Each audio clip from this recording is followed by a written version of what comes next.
and I'm the CEO for Deakin University, South Asia.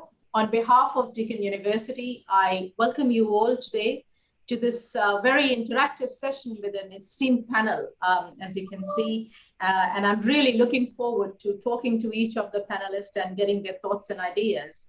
As the world becomes increasingly interconnected, so do the risks we face. The COVID-19 pandemic has not stopped at national borders. It has affected people regardless of nationality, level of education, income, or gender.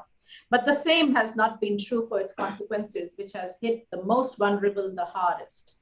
International education almost came to a complete digital mode of delivery, thanks to the digital intervention, which helps students to keep their study and career goals on the track. The education sector across the globe had been particularly hit hard by this pandemic, with upwards of 1.5 billion students without access to campuses and infrastructure. And I believe the academia across all nations were deeply impacted with the closures. The Indian student community and its stakeholders have been deeply concerned about the same and the impact it has significantly had to see across the board. However, there is a line of hope and excitement that we all see in the future. The crisis requires society to renew itself in a disruptive way, of course. The current pandemic has assisted us in transforming ways of working, living, and relating to each other at a global, national, and a local level. I'm sure all participating in the webinar would be anxious about the opening of the borders and finding out what holds for them in the future. There are many concerns about logistics, processes, measures pertaining to the opening of the borders. Also, I think the opening of the border itself is not a very clear focus at the moment because of the changes in the way the pandemic is still affecting our world.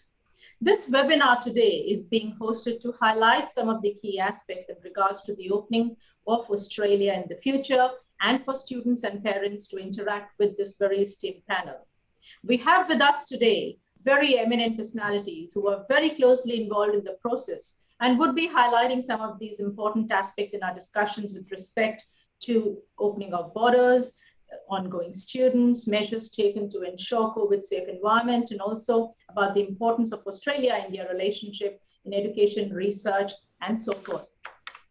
I sincerely hope you will benefit from this session and will be open to relevant questions at the end of the session, depending on the availability of time. Please do feel free to post your questions on southasia@deakin.edu.au as well. With further much ado, I would like to introduce our esteemed panelists who have graciously taken out time from their very busy schedules to be with us here today. Dr. Monica Kennedy, she is the Senior Trade and Investment Commissioner for Austrade, based out of Mumbai, and has just started her time in India. Welcome, Monica, and we do really look forward to engaging with you more so now and into the future. Ms. Michelle Wade, as a thought leader and the Victorian Commissioner based out of Bangalore. And she has been extremely cooperative and supportive in all the initiatives to do with students returning very soon to Victoria. Thank you, Michelle, for being with us today. Mr. Matthew Johnson has recently commenced his journey in India at the Australian High Commission as the Minister Counselor for Education and Research for South Asia.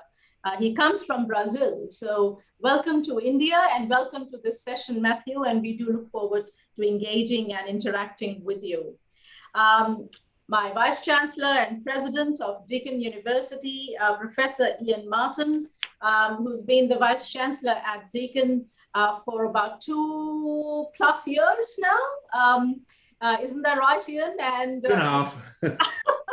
and an extremely great supporter, a leader for our work in India and for our ongoing relationship with India, and absolutely passionate about return of students back into the campus in Australia. So thank you all for being with us here today. And I might kickstart by asking each of you to just give us your inaugural comments on what you see the current and the future situation.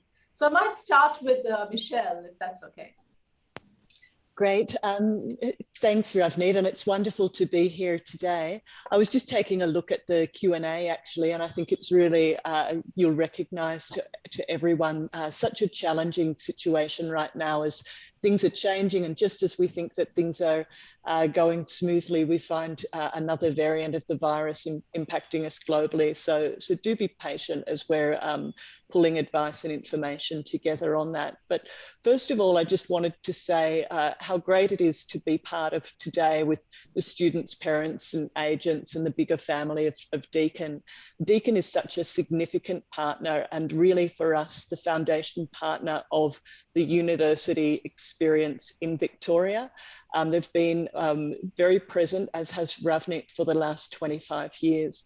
And it was great to share that celebration a couple of years ago, but also to have now worked with the Vice-Chancellor, Professor Ian Martin, on supporting our students who've been offshore and also back in Australia and in Victoria over this period, and what a valued partner Deakin has been. So from our perspective, we will start to see international students.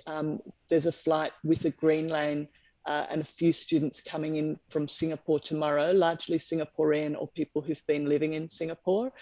So that will be the first flight back to Australia with students. We're very involved with facilitated flights over the next couple of months, but really working towards the flights opening and the students returning in what we acknowledge is a changing situation. Thank you, Michelle. And I think it's encouraging to see that there is a sort of a restarted, enthusiastic return of, but not just dialogue, but implementation of strategies to bring back students into Victoria. And your good work has been absolutely fantastic. Monica, let's hear from you. Thanks very much, Ravneet, and great to see you, Michelle. There certainly is a concerted effort on behalf of Australia to support the return of our international students. Gee, we've been missing you. There is an incredible need, a felt need within Australia for our international students to return and to bring with them that incredible vibrancy and the excitement that a young population of international people brings to a nation. Certainly from the 15th of December, we have our arms wide open. And the government's pause this week with the new variant is one that was very disappointing to everyone. And I'm sure the students and parents are feeling that as well. But it is genuinely a temporary pause while Australia, along with the rest of the world, understands the implications of this new variant. I guess an important message from me would be there's still plenty of time before semester starts at the beginning of 2022. Universities are working fast and furiously to make sure that students are arriving in a way that makes them feel welcome and well supported and ready to integrate into Australian society. There is, at the moment, great demand for our international students and other international travellers to Australia. The Australian economy has really been suffering from not having those important international guests working within our economy. Everything from people working in our offices and tech jobs to hospitality and health. We are waiting for our students to return to take up their positions in our high quality universities and to join us as a community, which would include that work. I guess through COVID, many things have changed. Lots has been uncertain, but the fundamentals of an Australian education have remained. Australia continues to be one of the world's top quality performers, both in research and education. We have an unparalleled regulatory system and qualification framework that gives students and their families the confidence about the transportability of their qualifications. And we are looking continually to build opportunities for our students as they graduate into their careers. So thanks, Ravneet. Just can't wait to have everybody back. Thank you, Monica. Matthew, would you want to make your comments? Yes, thank you very much, Ravneet. And can I just reiterate that I share the enthusiasm from Monica and Michelle for the return of international students to Australia. We all do, and we're all looking forward to seeing you back there very soon. From the Australian government perspective, we are also looking to the future, noting the theme of today's session. Last week, timed with those very positive announcements about the progressive reopening of Australia's borders, the Australian government has recommitted itself to a very strong, vibrant international education sector and placing you, our international students, at the core of that strategy. So that strategy is about valuing what has come in the past and the strong fundamentals, as Monica mentioned, but also looking to the future for how we can support and work with our international students on employability, diversify what our students are studying, the modes in which they are studying, and really looking to the future for Australia to go to the next level in terms of being a very innovative and high quality international education destination. And all of you are core to this journey and coming along with us on that journey. I'm also very positive about the very strong Australia-India relationship at a government level. It's never been better. And you hear the High Commissioner here talk about this in all aspects of our relationship. And I would say our international collaboration and cooperation with the Indian government is one of the pillars of that relationship, as seen in those very strategic government-to-government documents which govern our relationship. As Ravneet said at the outset, I'm newly arrived in India. I have a lot of enthusiasm to grow our relationships and to work with you all and to get to know your amazing country. So thank you very much for being hosts. And as Monica and others have said, we look forward to welcoming you back very soon. And I look forward to our discussion. Thank you, Matthew.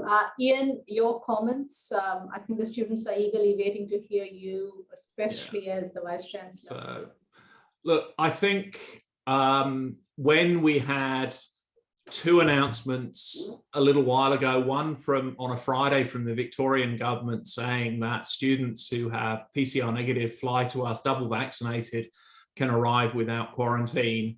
And then the government announcement the following Monday to say borders would open for those students to arrive from the 1st of December. I think there was more joy and excitement in the team here than I've seen for a very, very long time. I think Deakin's association with India goes back more than 25 years now. And those students we've had studying with us, the partners we have in India, are just part of our university. We can't function without you. I think the other thing I would say is that over the last 4 to 6 months, I can't go and have a conversation with community members, business leaders in Victoria without them asking, when are the students going to come back? We're missing them. And that's been an increasing theme. And I think we're seeing that now. And that's actually really healthy, because I think the first year of the pandemic, everybody was very much more focused probably on just getting through it and not thinking about the out. They're now thinking about what comes next. And everybody is so excited. So I think what you bring to our university, both studying in India and in Australia, is so great that we've missed it, we want it.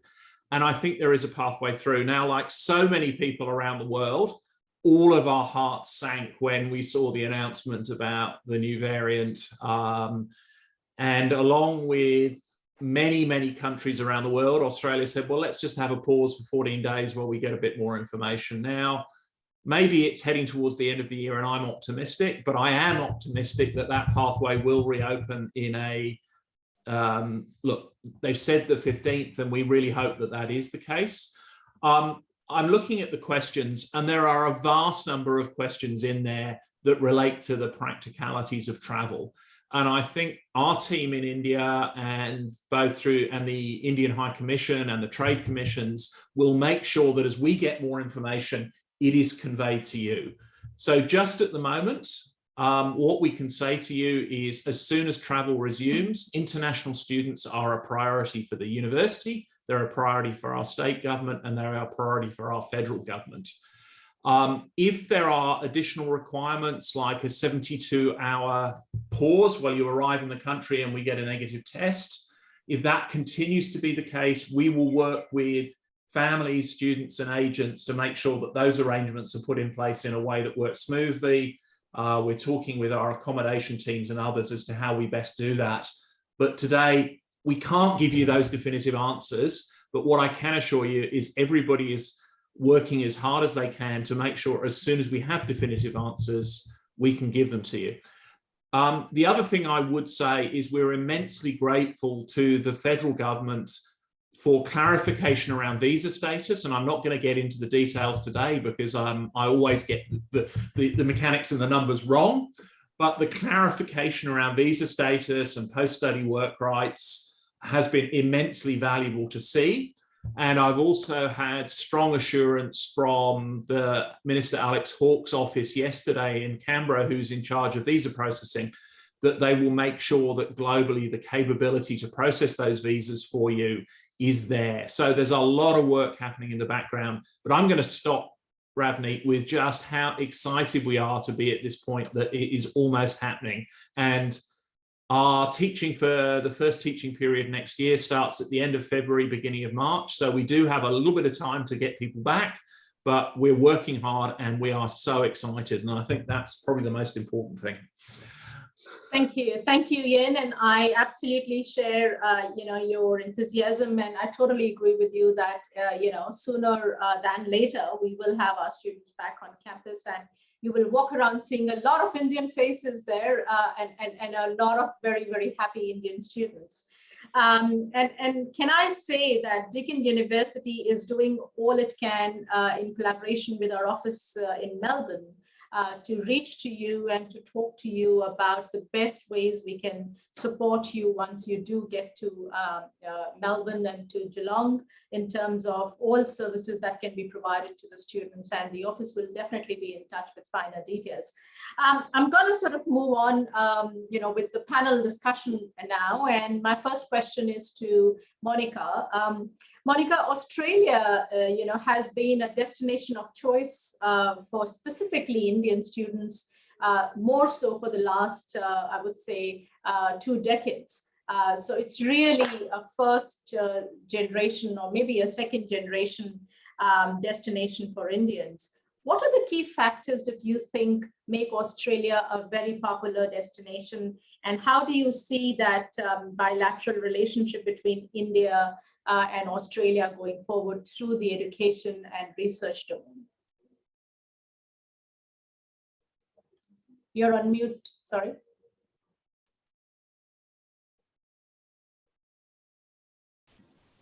Thanks, Ravneet. I'm sorry, I have a little lag here. I think it's a really good question. It's a good point that you raise about Australia's offer. And what comes to mind first for me is that while many things have changed in COVID, the fundamentals haven't changed. Australia's offer is still Australia's offer, which is world-leading institutions in one of the highest quality education systems in the world, in an environment which is welcoming, diverse, very supportive of people continuing in their cultural habits, beliefs, and lifestyles. A supportive environment in a place of unparalleled beauty.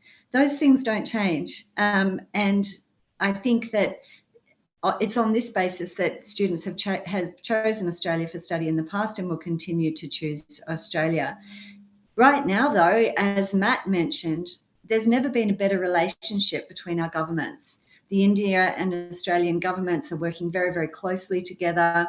There's a familiarity building between us, I think, a closeness building between our two nations that really supports growth and closer relationships through education and research, as well as through our familial and community ties. So the answer for me is that we've always been great at providing a fabulous education experience within Australia, as well as a fabulous qualification outcome that's transferable across the world. That hasn't changed, that will persist. And as soon as we can engage with our students back on shore in Australia, not just the value of the qualification, but the value of the experience of being part of the Australian community will be returned to us with our international students. Thanks, Monica. Absolutely. I think Australia does define itself as a very key destination, and I have no doubt that with the ongoing engagement with both the governments and education playing such an important role, it's a very important time for students to really think about how they add value to the relationship. Matthew, bringing you into the conversation, I'd just like to sort of understand from you, what are the key priorities of the Australian government to strengthen the Australia-India relationship through education? Yeah, thanks very much, Ravneet. My role is a slightly different role compared to my panelists. We all work towards the same goal, but principally in the High Commission, we work with the Indian government around our education, cooperation and collaboration. So, Australia and India have a comprehensive strategic partnership, which covers all areas of our relationship, and education and research is one of those core areas. Within that, we in the office are focused in a few core areas of working closely with Indian government and stakeholders around skills and India's ambition as it's been articulated in the very good national education policy from last year, how we can strengthen and work together on skills development, both at a training or professional education level, but also at a higher education level, recognizing that international education provides a really good springboard for students in terms of employability and being global citizens. In the higher education space, we're working very closely and sharing some of Australia's expertise and experiences with India in a very open way around how we internationalize education systems. And I think Deakin is a really good example of the strength that Australian universities and Australia has in working internationally with countries, for countries, on countries' priorities. So we are taking a leaf out of that book in our relationship with the Indian government. So we see, the ability to strengthen research cooperation here is very strong. India is a pioneer in many different industries, in many sectors, in terms of developing not just technological, but new innovative solutions. That vibrancy, is something that we're really keen to work together on and for both countries to have a sort of a mutual benefit from. So these are some of the areas, that we are working on very closely. I would say, our collaborations in skills is very strong with the Ministry of Skill Development here in New Delhi, but also with the Ministry of Education around our experiences in higher education, particularly internationalization and the opportunities that arise from that for students and for their outcomes are really our guiding principles here in our collaborations. Thank you very much. And I'd like to sort of ask the students listening to us to please note the comments that are being made today, because all of these lead to your future in Deakin, in other universities and in Australia. And I think that you need to be aware of what the governments are collaborating on and what is going to be the focus and the future of your time in Australia and thereafter your careers as you go. Coming on to Michelle, Victorian government has taken a very strong leap forward in supporting international students during the pandemic, Michelle. And I know that you and your officers have been very closely engaged with most Victorian universities to offer that support and work with them. Would you like to highlight some of the key initiatives of the Victorian government in the time of the pandemic, and also specifically how that helps the current students? Because a lot of the listeners today are current students that have been here in India, for the 2 years. That's great, Ravneet. And guys, thanks for all of these questions and comments coming in, because it gives us a really good understanding of what your issues are, what your concerns are. And whilst we can't answer all of them personally, we'll certainly be in contact with Deakin to help with additional information from the state's perspective as well.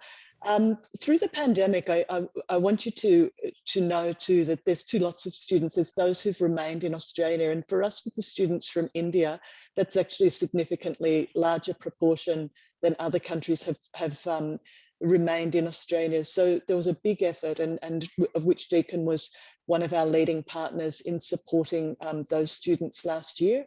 But we also wanted to make sure that those of you who are online today and studying offshore were able to develop a student experience, to be able to develop some skills that you might have normally got in an onshore experience. So from that perspective, we've got Study Melbourne Study Hub operating online. And if you don't know about that already, you should go to our website, Study Melbourne, and find out more about that and some of the activities.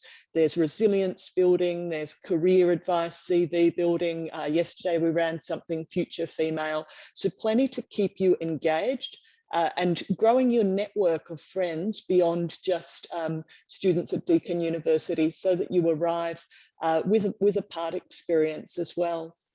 I'm also involved at the moment in assessing grants going back to universities to really address, for those who have been offshore, how we can help fill the gap of what you might need additional support with as you return to study. So I know across all of the universities and TAFEs, there's certainly some really exciting projects going on, from things ranging from ESL to career and internship, to really build up that experience and that Australian experience that you want to get to complete your degrees. And I really want to echo what Matt said about the growing relationship between Australia and India. What I'm seeing now, and you know, a conversation I had the other night as an example with Telstra, who's now got from nothing in 3 years, 3,500 employees in India.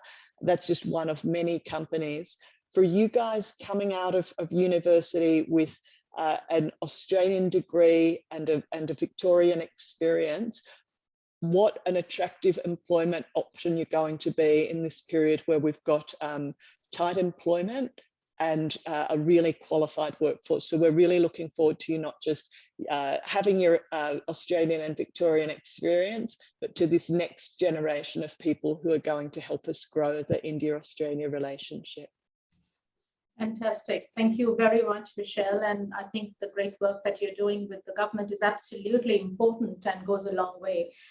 Ian, coming to you, at Deakin University specifically, again, you know, if you look at the Q&A box and you look at the chat box, it's never ending in terms of how students are going on connecting, talking about things, but we may not be able to get to all the details of that. But broadly, what is the message that you'd like to give to the students on behalf of Deakin, and you know, what's Deakin's initiative to ensure that you know, there's a sort of a COVID-safe campus environment and support to the students available?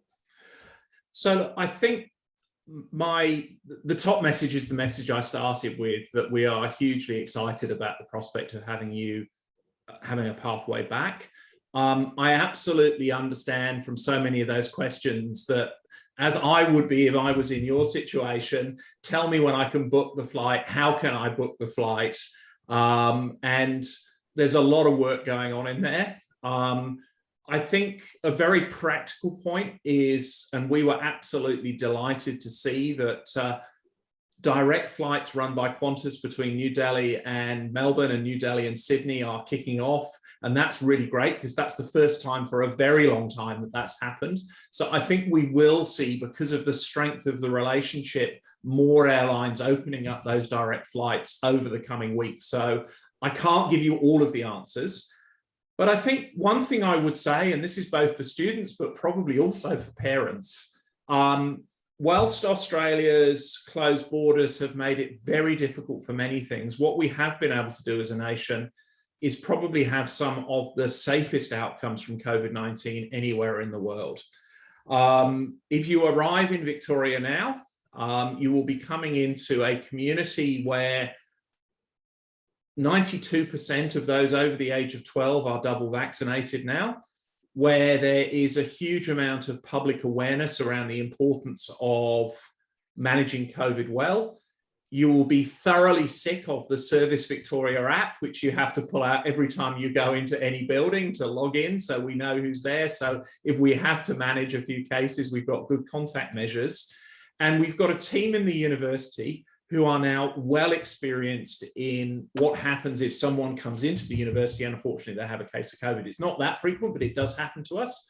And they're very good at doing that. They work with the public health department.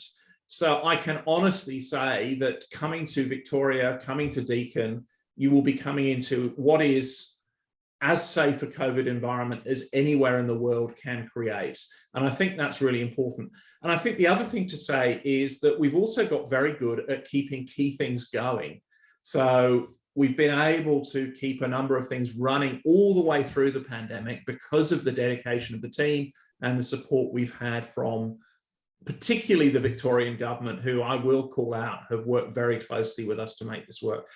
I absolutely understand the frustration and when can we come, but I think I would say that all of the work is going into saying, as soon as that is possible, we will get you here. We'll make sure you come safely. We'll make sure that you come well prepared. There's some very practical questions around, do we need to fill in the declaration forms and all the other things? We'll make sure that those answers are available for you so that you've got them. But I think there's a lot of work there, but we all are absolutely committed to providing not only a great educational campus experience, but a safe one. And I think the track record is there. Thank you, Ian. I think that builds a lot of confidence in the students and the parents and our agents, because I think, like you say, that Australia, has come out to be the safest in terms of its impact of the pandemic to the people. And I think as students come in, parents can feel relaxed about the fact that they are going into an environment which is safe. And we are hoping to be able to keep it as it is and take it from there. As I speak, I'm looking at some news which says sigh of relief in South Africa.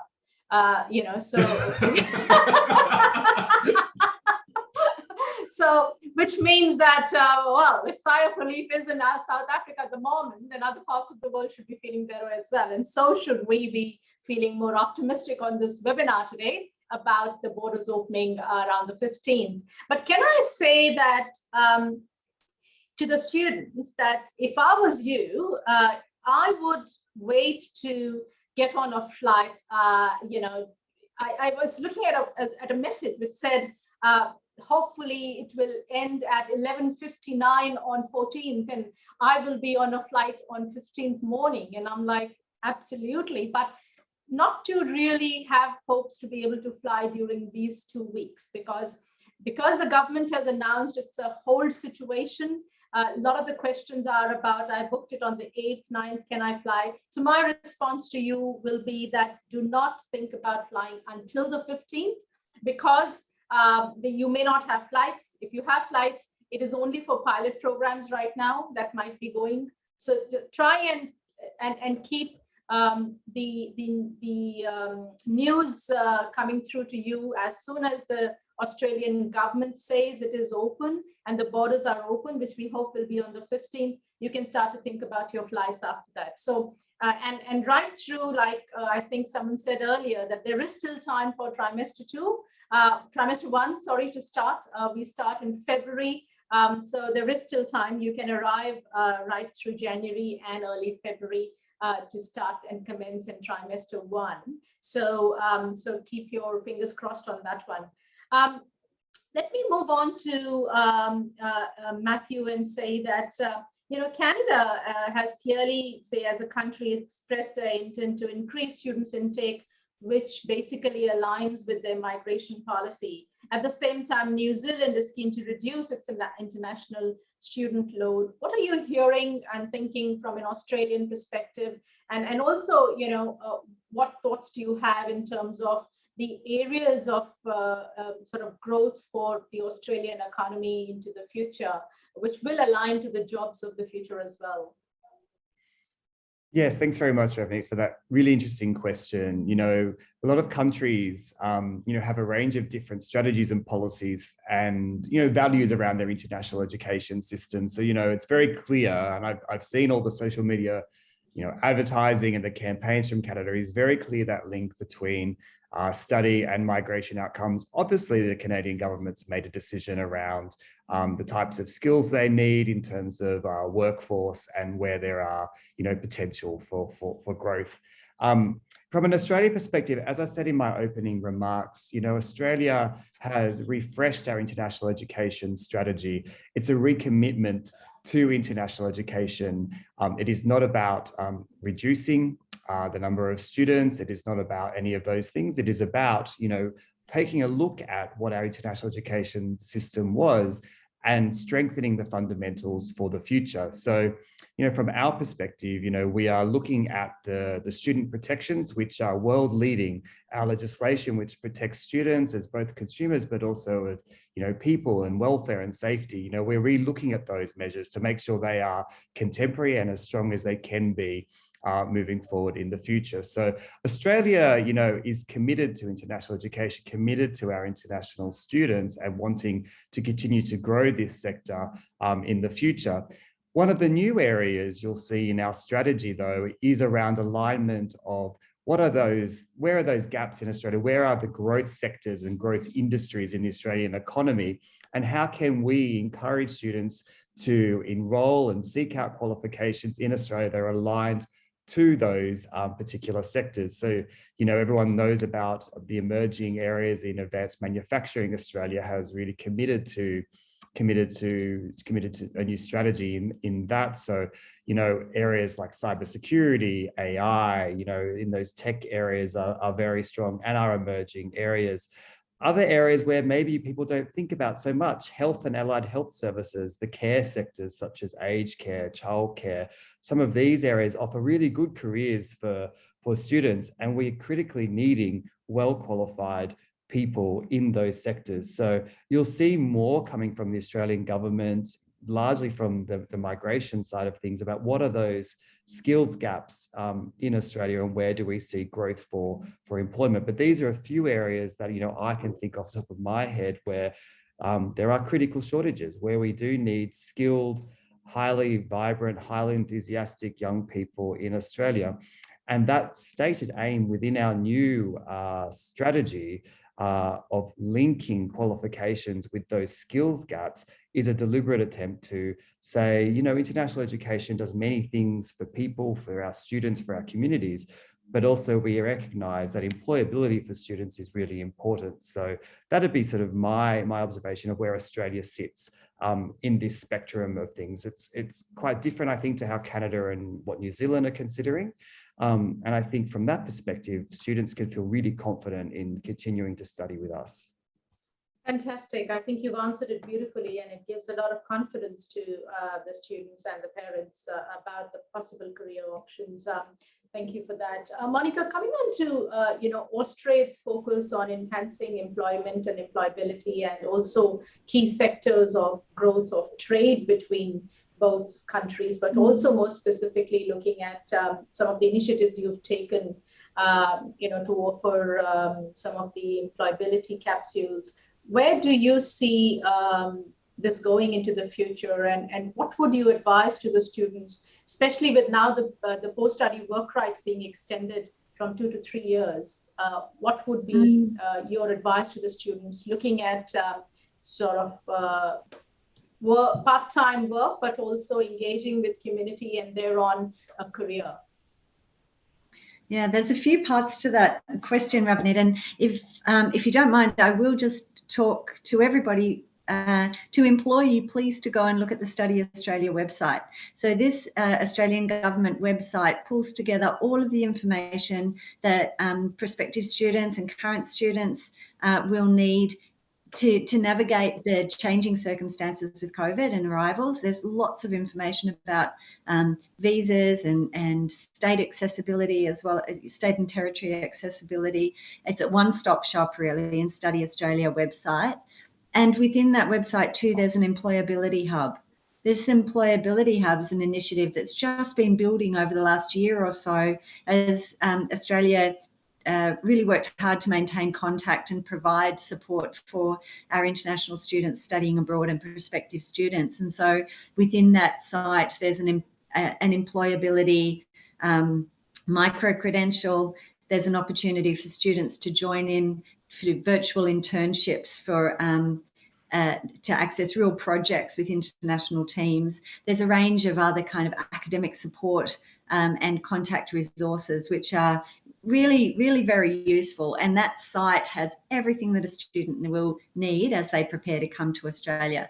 But going to your question about employability more generally, the first thing I'd say is something I said in my opening, that Australia is really suffering for the lack of our international students and other travellers and the talent that they bring. And there's a really clear recognition right across Australian society that, that there's a gap that we've found opening as our international students have been able to come and join us.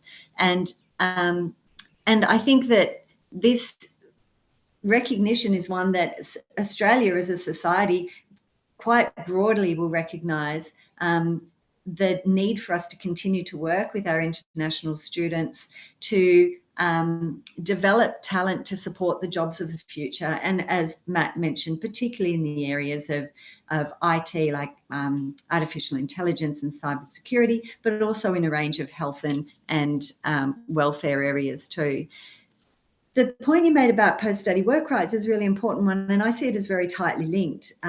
The recognition of Masters by coursework as providing an opportunity for students to stay in Australia for 3 years recognises three things, I think. First, the quality of our coursework programs at the master's levels, and a recognition of the quality of the graduates that are emerging from those and the contribution that they can make to Australia while they are developing those skills during a post-study work experience period. I think it also recognises the value that the graduates bring to Australian economy in a broader way too, in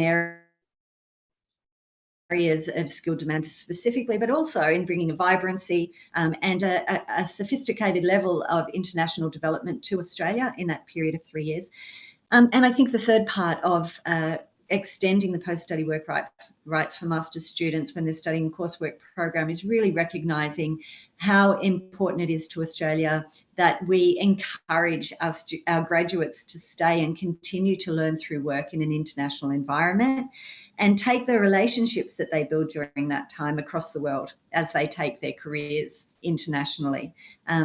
So I think that, to summarise, there's a very strong recognition in Australia now of the relationship between a quality education in Australia and the employability of graduates and the contribution that graduates can make to Australia and to their home countries as well as to the rest of the world.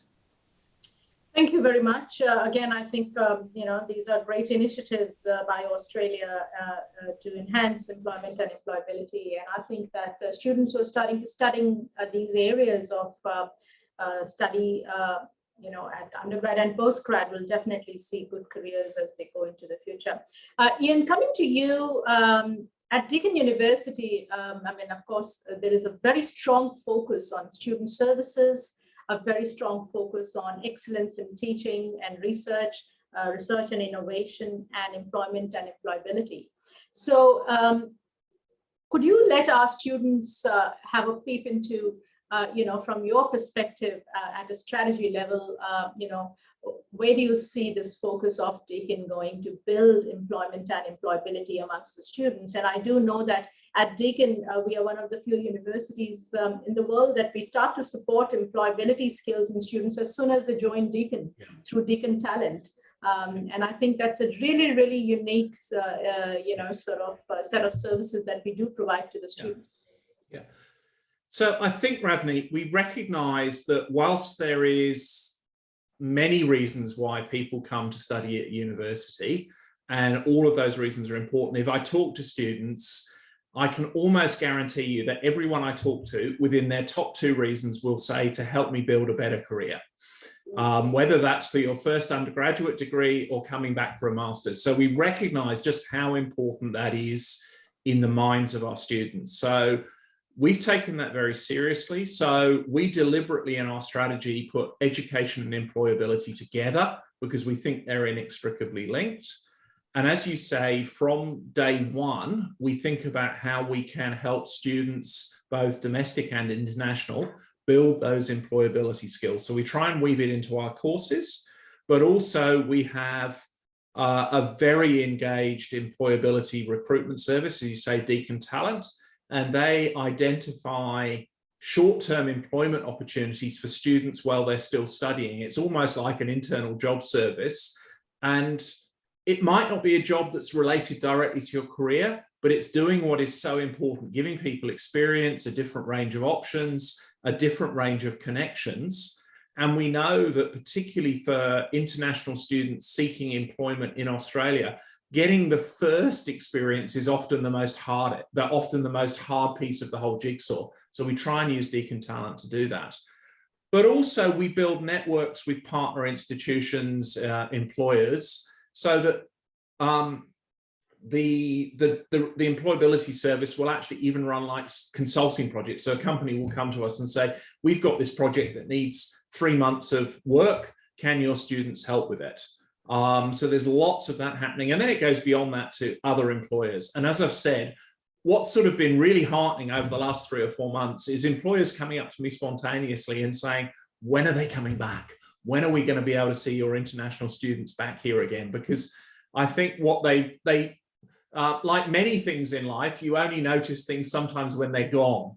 And I think that's now become this reality, that this rich relationship between our international and largely for Deakin Indian students and that community is really important. But I do want to make one point.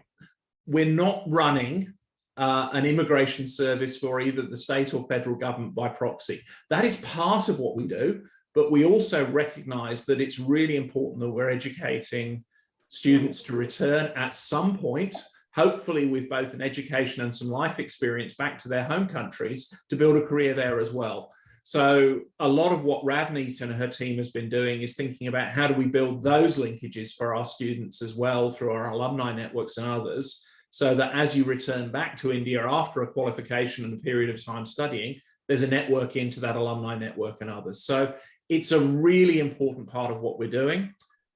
It's vitally important. And as I say, I do come back to the very important announcements around visa changes that took place, was it 10 days ago, Matthew? Something like that, that actually do frame up a very clear pathway for students that I think is both competitive and gives you the opportunity to build work experience in Australia. For some, they may want to stay longer, and there are pathways to do that, not for everybody, but pathways, but also to build that work experience that will enable you to build a career once you return home. Thank you, Ian, and absolutely. Can I sort of add to that and say that from the office here, we are working with some of the industry partners to provide, sort of a capacity statement of Deakin returning students for getting jobs in companies back here in India. And of late, in the last couple of months, we have had a great response from the Indian industry to really work closely with us to recruit Indian returning students from Deakin for enhancing their job profiles. And some of them are very strong Australian brands, operating here in India. And of course, Michelle's team has been fantastic in supporting that work with us. So I think to the students, yes, while you're in Australia, part-time jobs are really important. Possibly, in the time that you have your post-study work rights, real jobs, full-time jobs are important, and Deakin Talent provides you that inroads. And when you come back to India, the office here will provide you support services to get jobs into the region here. Michelle, coming to you, a lot of the current students who have been here in the pandemic and have not been able to really experience, sort of the culture and the staying and the working, within the Australian context. And I think that's a big loss of exposure and expertise to those students. Can you throw some light on your thoughts that, the government in Victoria specifically looking at supporting that through initiatives once the students return back? Of course, getting part-time job and imbibing the society and imbibing the community is one, but is there any specific comments on that you'd like to make? And the second part of the question is, from your perspective as the Victorian Commissioner, what would be your message for enhancing employment opportunities for returning graduates here? Great, thanks Ravneet. And I was hoping of the questions we had left, this was the one that you would ask me. So I firstly want to echo the comments made by the Vice-Chancellor and by Ravneet about how well positioned Deakin is to help you in the short and the long term with your employment, be that in Victoria and also eventually back in India or even in another place. We're just pulling together, and it'll be launched in the next couple of weeks, some beautiful alumni stories about people's experiences in Victoria, and they've all come back to India now. Monica mentioned that we're that first, second generation market, but it's just great to hear what people enjoyed in Victoria and those memories that they have of their time there, and also looking at the incredible careers that people have developed from a Victorian education. So I want to share with you guys too that I'm a parent of a student who moved this year interstate from her dad in Queensland down to Victoria. So I've been watching and helping someone integrate who's also been separated from their family. And I do think part-time work is a really important part of an Australian student experience. And certainly for the restaurant that my daughter works in, about half of the people she's working with are international students from all over the world. As someone who, like me, who's lived in, I think, 5 countries now, I'd say when you move to a foreign country, really make sure that you get outside of just your own diaspora. It's great to see you all making connections now, but how you extend those friendships and create friendships for life. So work is one of those things. The other thing I want to reflect on work is in the work that we did with student welfare last year for our international students, was we were able to see to some extent and were comforted that most of our students were engaged in legal work.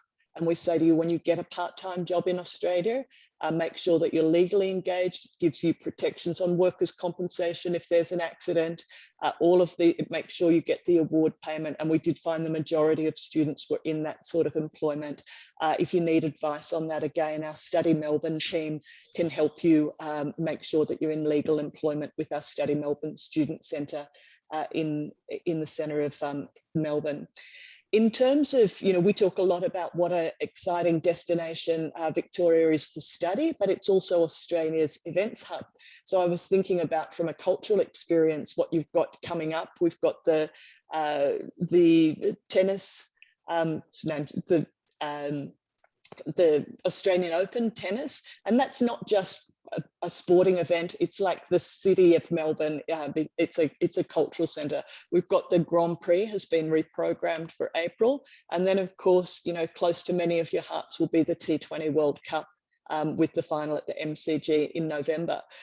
What I want you to know about those sorts of events is we do massive recruitment for volunteers, and the Indian students are always very high in volume in the volunteers for some of those big sporting events. But also it's a chance to extend yourself. So I was reading an article recently, an organisation I was very involved with was growing up with Surf Life Saving. And there was a group of girls from Asian countries who couldn't even swim when they moved to Australia, and they just won, I think down in Mornington Peninsula, a silver medal in the national championships for Surf Life Saving. So I'd say so many opportunities to engage in Australian culture and experience our great events cultures as well. Fantastic. I think absolutely very exciting to hear all of those stories, Michelle. And as a parent, I totally feel for you. As myself as well, I haven't seen my son for 2.5 years now.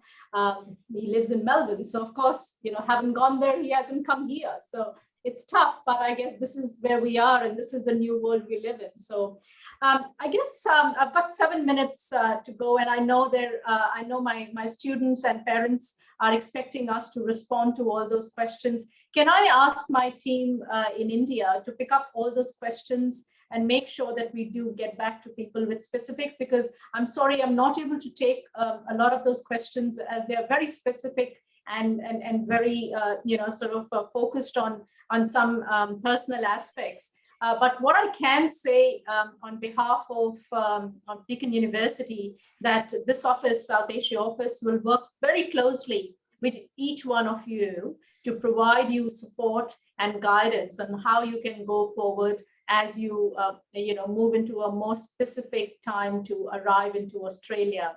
But for now, those of you who had booked flights before the 15th, the recommendation is that you postpone that and wait for the announcement to happen. Once the announcement happens, you can then book your flights between the next phase of when Australia borders do open up. To the students who are going for the pilot program, I know that both Melbourne and India Delhi office is connected with you on a regular basis, but please feel free to write to us if you need any more information on that. In terms of lots of questions on quarantine, lots of questions on will Deakin provide the service, and I'm looking at my Vice Chancellor here, but what I'm going to say, to be very clear, we do not know what the requirements are going to be, but Ian, please jump in and comment on that. Yeah. So, and I think the answer you gave, Ravni, is the right one. We don't know. In a short-term way, so the original plan was for students who were had a PCR test within 72 hours of departure and were double vaxxed, that they could enter Victoria with no restrictions. Now, in the short term, what the state has done has said you need to be at home for 72 hours and I believe have a test that's negative within those 72 hours. Now, if that continues, we will absolutely work with both the state government and arriving students to see how we best use university accommodation to meet the requirements of that 72 hours. But we're not there yet because we don't know whether that will be maintained or not going forward. So I think watch this space, but we will be as responsive as we need to be to make this work in the best possible way, working in partnership with the state government. And Michelle will laugh, but there's not many weeks where there's not a robust dialogue between the universities and Deakin and the state government. How do we get this to work really well? So there's a lot of talk happening. People are absolutely keen to get it done. But I think at the moment, it is like many countries just at the moment who are saying, oh, we don't quite know what this means, but it's watch this space. But certainly at the moment, that's the case. For those of you coming on the pilot program, we'll work with the state government around that, but that is a select group within there. But I suspect that things will move quickly and it will become very clear when we get to the point. But certainly at the moment, I have heard no conversations that include the words 14-day quarantine being resumed, none. So, and I think now clearly, that's not my decision. That's very much a federal government decision or a state government decision, but certainly that is not in the mix of conversations. This is a pause rather than a rewind back to where we were 4 months ago, 5 months ago. And I'm glad Matthew and Monica, from wearing their federal government hats, are nodding with that statement.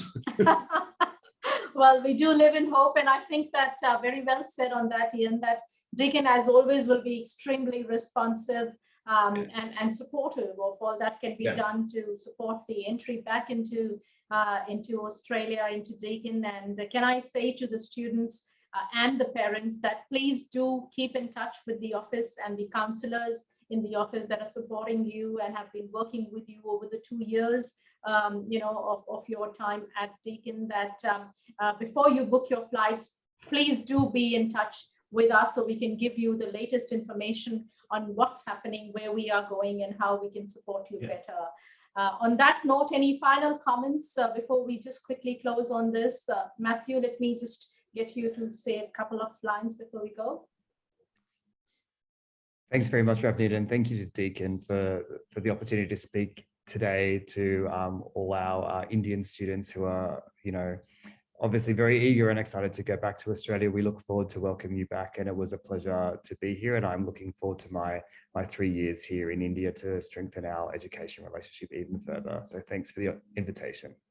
Thank you. And we do look forward to working very closely with you and strengthening the cooperation with Deakin, India and Australia. Thank you very much. Monica?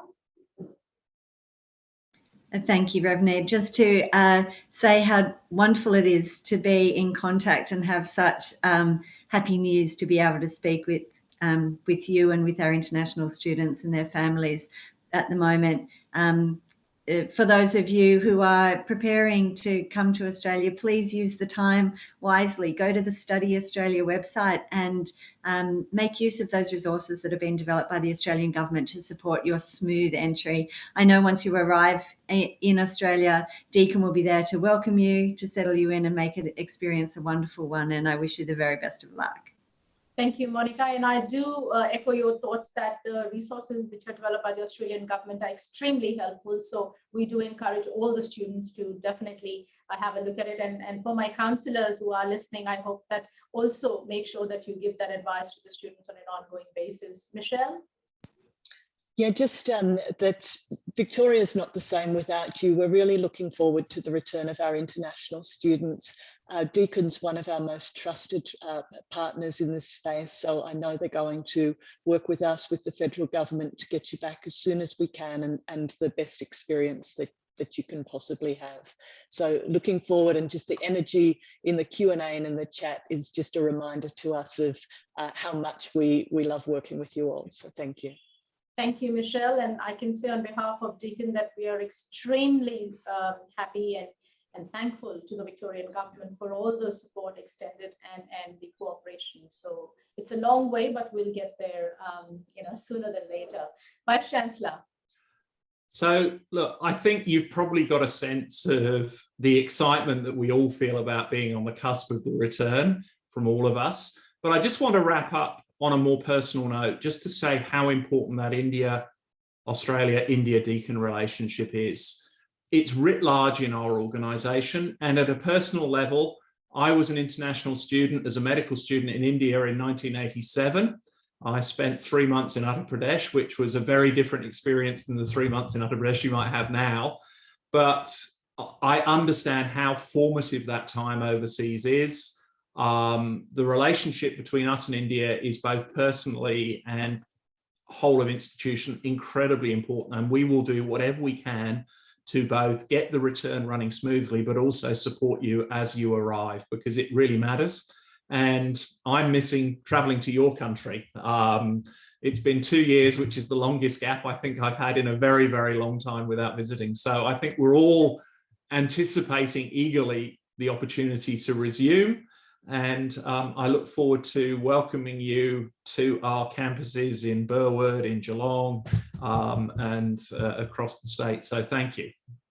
Thank you, Vice Chancellor. And can I say to my team, thank you for all your hard work, team. David and everyone else, it's been great to sort of work with you in these tough times. And to the Vice Chancellor, that your enthusiasm with the Australia-India relationship is infectious, and it is extremely positive. And for me personally, it's a pleasure to work with you, Ian, and the entire team at Deakin University. Thank you so much, everyone, for joining us today. It's an absolute pleasure to meet you all, although virtually, and we do hope we will see you in person very soon. And thank you to all our guests, Monica, Michelle, Matthew. It's been a pleasure interacting with you. Thank you very much, everyone. Have a safe and a wonderful day. Thank you. Thank you so much, Ravneet.